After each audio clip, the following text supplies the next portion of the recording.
अस्सलाम वालेकुम रहमतुल्लाहि व बरकातुहू। आपकी खिदमत में हाजिर हकीम मोहम्मद आमिर अलमरू बाबा जी सन्यासी सरकार। आज का जो टॉपिक है यह है काली बोतल। काली बोतल के पहले फ़ायदे सुन लीजिए। वो लोग जो अरसे से ना दवाइयाँ खाते हैं, गुर्दे ख़राब है, ये बोतल का कमाल ही है कि पूरे जिस्म में किसी भी जगह शरेआन जो है वीक हो चुकी है या बंद है या कलाड़ आ चुका है या गुर्दों में पथरी है, गुर्दों में पथरी, मसाने की पथरी या खास करके ब्रोस्ट ग्रैंड का ग्रूद का मसला या खून गाढ़ा हो जाना, बीपी ऊपर नीचे होना, आधे सर की दर्द, पूरे सर की दर्द, पट्ठों का खिंचाव, पित्त, फोड़े, फिंसियाँ, इसे कड़वी बोतल भी कहते हैं, इसे काली बोतल भी कहते हैं। ये पीर साबर दोस्त मोहम्मद अल्हम्दुलिल्लाह मुल्तानी फार्माकोपिया का एक मिक्सचर ना उन्होंने तैयार किया था, ये काली बोतल। तो हकीम मर जाते हैं, कब्र में ले जाते हैं नुस्खे, लेकिन बताते नहीं। आपकी नज़र में इतना खालस ये नुस्खा हम रख रहे हैं जितना कि हमने अपनी माँ का दूध खालस किया है।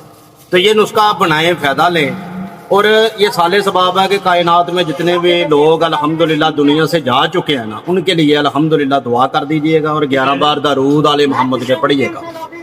नोट करें, मालिक रहमत फरमाए। नुस्खा मैग्नीशियम साल्ट से कहा जाता है 250 ग्राम, कलमी शोरा 50 ग्राम, ठीकरी निशादर 125 ग्राम, मीठा सोडा 125 ग्राम, पत्थरी फलाद 10 ग्राम, हीरा का चीज़ 10 ग्राम। ये अल्लाह पाक रहमत फरमाए नुस्खा आपका पूरा हो चुका है। अब बनाने का तरीका बड़ा ही आसान है। 2 किलो आपने पानी लेना है, खोलता हुआ पानी लेना, तमाम चीज़ें रगड़ पीस कर इसमें डाल दीजिए, हिला के रख दीजिए। 24 घंटे बाद आपकी काली बोतल, कड़वी बोतल तैयार हो जाएगी। पीना कैसे है? मर्द है, औरत है, बच्चा है या बच्ची है, किसी भी उम्र में से इस्तेमाल करें। चेहरे के किल, दाने शाइयाँ, बालों का झड़ना या खास करके मुंह से गंदी स्मेल आना, खून की हीट और तपश होना, बीपी का बहुत ज़्यादा बढ़ जाना, ब्रोस्ट ग्रैंड या गुर्दों में पथरी, हवा ठहर जाना तो पसलियों के नीचे दर्द होना शुरू हो जाता है, खून की हिद्दत, खून की हीट, ऐसे ये प्रॉब्लम जितने भी अल्हम्दुलिल्लाह, खुश्की, गर्मी वाले, ये बहुत कमाल नुस्खा है।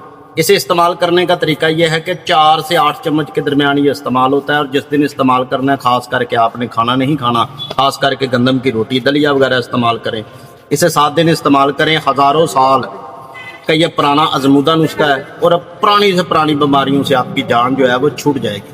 चैनल को सब्सक्राइब करें, जल्दी से जल्दी वीडियो शेयर कर दीजिए। मिलते हैं इसी तरह अगली वीडियो में। मेरा व्हाट्सअप नंबर आ रहा है, अगर किसी भी किस्म की घर बैठ के आप तशखीस करवाना चाहते हैं, ज़बान की फ़ोटो, हाथों और पैरों की तस्वीर दे के तशखीस करवा सकते हैं। अल्लाह निगहबान।